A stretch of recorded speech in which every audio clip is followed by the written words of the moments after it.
ఏ దూరముండండి ఆ కాలంలో మనకు ఎక్కడొచ్చి తెలియదు ఇంకా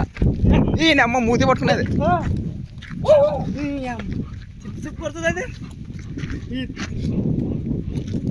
అబ్బా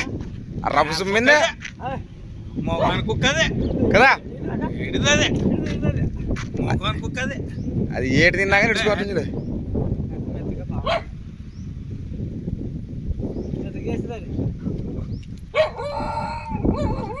మరి ఆ రబ్బు సుమ్మి మీద ఇడిచేకినా ఎక్కడ దూరం తేలిది బాబా అది మన మీదకి కానీ వస్తుంది ఇంకా ఏడు తినిందటవా కుక్క ఏడు తినిందా తినలేదు కాటు పడినట్లుంది కదా కుదుకి అని చూస్తున్నాను అది గట్టికి పడుతుంది పడినట్లుంది అనిపిస్తుంది మరి వేసింటే అది మొత్తం మేళ వేసుకుండ్రా కానీ ఇట్లా తిరిగిందంటే